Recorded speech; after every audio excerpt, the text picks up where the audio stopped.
So Kamala Harris is in the process of kind of rebranding right now and trying to make it look like she's this great hero of the working class and that she really wants to close the border. So I actually have a story for you about the border and a working class family with the Biden-Harris administration. So my husband worked on the border. He built the border wall. He was one of the people involved in actually putting the walls in place and all of that. And it was a really hard time for my family, you know, Monday through Friday. He was gone at least, sometimes through the weekends too. And I was super pregnant and I had a toddler as well chasing me around. And so if I thought that was hard though, I really needed to strap in for what the Biden-Harris administration was going to bring to our family. My daughter was born in 2020. And while my husband was home with us after she was born, we got the call that everyone had been laid off because the Biden-Harris administration had been put into office. And so everyone lost their jobs. So we ran into some really hard times after that. My husband got a bunch of jobs and we were just trying to make ends meet. Eventually we decided we had to sell the house and we moved into an apartment. It was a 2-story and our neighbors below us hated us. Because we had the toddlers running around. Don't blame them that much. But wait, because I thought Kamala Harris was all for closing the border, and I thought that she loved blue-collar workers, and she just wanted to help all of us. But no, she doesn't. She never has.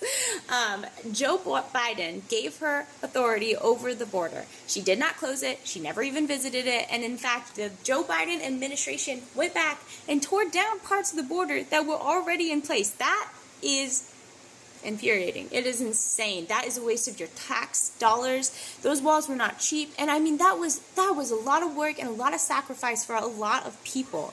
And then I saw this quote from Mark Cuban, and he says, somebody asked, like, what's stopping Kamala Harris from delivering right now? And he says the same thing that stopped Mike Pence from doing anything. And at first I was like, is that a good point? And I was like, wait, no, that's a terrible point, because Mike Pence was vice president to Donald Trump. And when Donald Trump is in charge, it is the Trump show, and we all know that. And it's very obvious that he is the one leading. And usually the vice president job is typically not very important.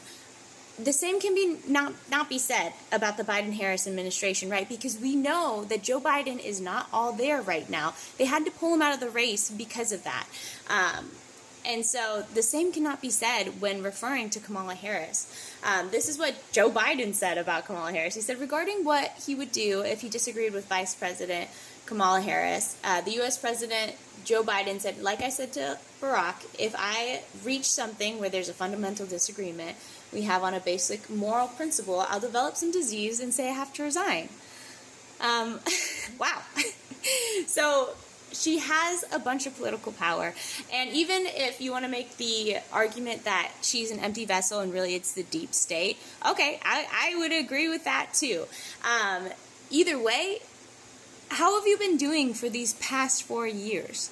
Do you want more of that? Have things been so good that you're like, oh my gosh, can we please just have more of this Biden administration? Or has it been really super hard and you have just been waiting for the orange man to get back into office like our family has? Because we've essentially seen both of these administrations before, if you want to call it the deep state with Kamala Harris and then Donald Trump. Do you remember when gas was in the dollar range with Trump? I do. I remember that. Do you remember when you could afford to feed your family under Trump? Do you remember when homelessness wasn't out of control and when people were buying houses like crazy? I don't know about you, but I miss that man, and I will be enthusiastically voting for him come November, and that is the dang truth.